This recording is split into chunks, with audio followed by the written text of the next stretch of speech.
10 years ago this month, Manchester United's legendary manager Alex Ferguson said goodbye to the Premier League. In his closing speech at Old Trafford, he pointed out the importance of continuity. Sadly for fans of the club, he has been badly let down. Successive managers have underperformed and the playing staff have gotten gradually worse. This has been outlined by the signing of Wout Weghorst this season, who simply isn't a United striker. The priority this summer has to be signing a striker. But who? And for how much? Let's take a look at the 6 most suitable candidates. At 6, it's Dominic Calvert-Lewin. Everton's failings over the past couple of seasons can possibly attribute to the fact that Calvert-Lewin has spent more time on the physio's table than on the pitch. The big man leads the line well and is a handful for any centre-back in the league on his day. An out-and-out striker in the purest sense of the word. You won't often see Tom Davies' best mate coming short to link the play. Calvert-Lewin is a more traditional striker in the Alan Shearer or Andy Carroll sort of mould, which could actually go against him. Of course, we're not suggesting he is anywhere near Alan Shearer, nor that type of player is obsolete. But there has been a marked shift towards strikers who can play with the ball on the floor in recent years. The Everton man thrives off balls into the box, either from deep via the fullbacks or from wingers who hit the byline. On this day and age, you don't see too many top teams playing this way. Should Everton go down this season, there probably won't be too many Manchester United fans clamouring for the signing of Calvert-Lewin. But he would probably represent one of the cheaper options. The problem for the Everton number 9 and his dream of getting a move to a big club is his injury record. Until he can go through an entire season fully fit, it's unlikely an elite club will come for him.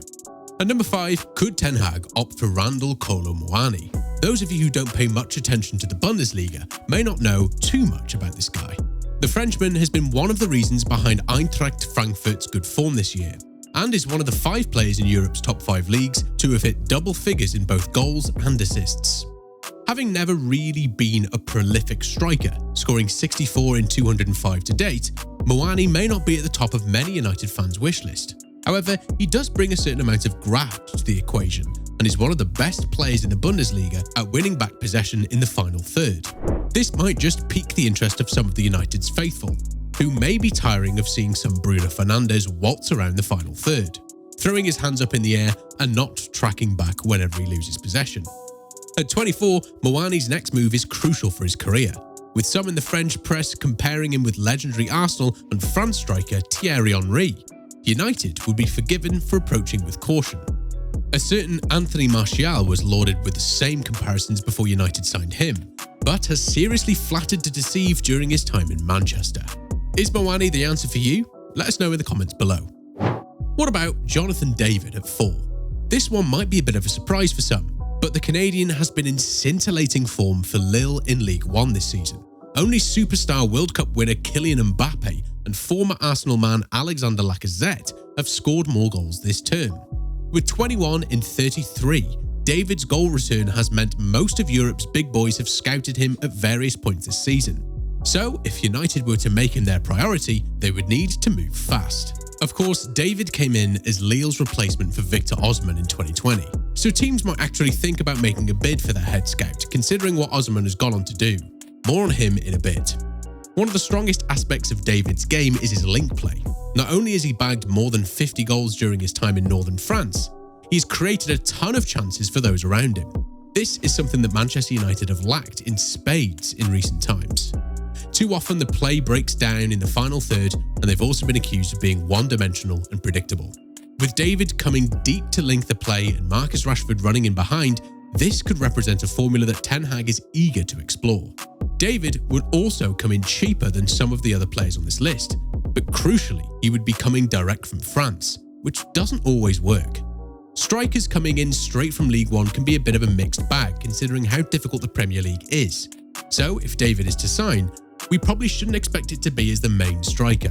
What is more likely is that he's brought in as a backup to another striker, learning his trade over the next year or two.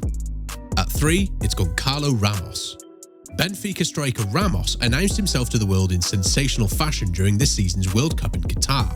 Having only made his international debut shortly before the tournament, Portugal manager Fernando Santos shocked the world by dropping then United striker Cristiano Ronaldo and throwing in the completely untested Ramos.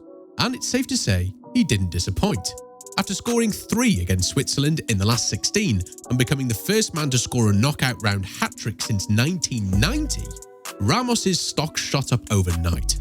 A slightly more versatile striker than someone like Calvert-Lewin, Ramos can play in a range of different positions. As well as having the ability to play as an out-and-out striker, he is just as comfortable as a second striker or even an attacking midfield player. He also has a fantastic range of passing in his locker and is comfortable with either foot, a trait which is criminally lacking in many players these days. For all his attack-building qualities, that might not be what United are looking for when they may be well looking solely for an out-and-out finisher. Of course, it doesn't hurt to have someone of Ramos's abilities around the place, so it will simply come down to Erik ten Hag and which system he sees United employing next season. Do you guys think Ramos would be a good fit at Old Trafford? Victor Osimhen is coming through in second place. When Osimhen rocked up at the Diego Maradona Stadium a couple of years ago, few fans of the beautiful game batted an eyelid. But the fact of the matter is that the Nigerian has been a revelation. 23 goals in 28 games this term has propelled Napoli to their first Scudetto in more than 30 years, whilst simultaneously ensuring the former Lille man will never have to buy a drink in the Campania city ever again. Luciano Spalletti is reportedly looking for north of £100 million for his star striker, which United should have no problem fronting. But a price tag such as this does come with certain baggage. Should Osimhen struggle in his first few games, the media and fans of other clubs will instantly smell blood. If he isn't as mentally tough as some former United strikers, such as Wayne Rooney, then he could wilt like those houseplants you never water. There is also the question of whether Osimhen himself would be open to a move. United's status of the biggest club in the world is long gone, and the club are a shadow of their former selves these days. Yes, Erik ten Hag has turned things around somewhat, but there have been plenty of examples this season of that soft underbelly which has made them so vulnerable in recent years. At no point was this more evident than during the 7-0 drubbing they endured at the hands of nearest rivals Liverpool earlier this season. Osimhen would be guaranteed to play, but Manchester United are not guaranteed to win trophies. Not these days. Having just won the league in Italy, Osimhen could see a move to United as the wrong option, especially given the fact that teams like Barcelona, Real Madrid, Bayern Munich are all going to be in the market for strikers in the near future. And finally, probably the most suitable striker is Harry Kane. Kane represents easily the best, most naturally gifted striker on this list. At 29, he's already England's all-time leading goalscorer and should really be the striker United break the bank for. He is also in his prime right now and represents zero risk. Ten Hag and the United hierarchy know that they would be getting a proven, world-class striker who has another 3 or 4 years at the very top, at least. When you talk about modern, complete strikers, it is this man who most people picture. As we've seen time and time again over his years playing with Son Heung-min, he is just as dangerous with the ball outside the box. The pair actually hold the all-time record for the most Premier League goal combinations with 37, proving that Kane can do it all. He has that oh-so-rare gift of being able to score every type of goal too. Yes, he does most of his work as a poacher, but he also has a worldie in the locker. That volley against City last year, anyone? Everton in 2017? Arsenal 2016 with the mask on? The list goes on. Oh, and not to mention his heading prowess. Kane is a huge striker, like a Romelu Lukaku, for example, but he is lethal in the air. If United don't go in for Kane this summer, especially given the fact that his contract is up next summer, somebody in the boardroom has to lose their job. One of the biggest stumbling blocks, perhaps, could be Daniel Levy. The Spurs chairman drives a hard bargain and is known to have scuppered deals in the past when teams don't meet the valuation he lays out for his players. Kane would be the fans' choice, and if they could get this one over the line, then they would be a serious force next season. As always, thanks for dropping in on us today, and remember to tune in next time for some more great insight. Oh, and don't forget to like and share, whilst also subscribing to our channel. Bye guys!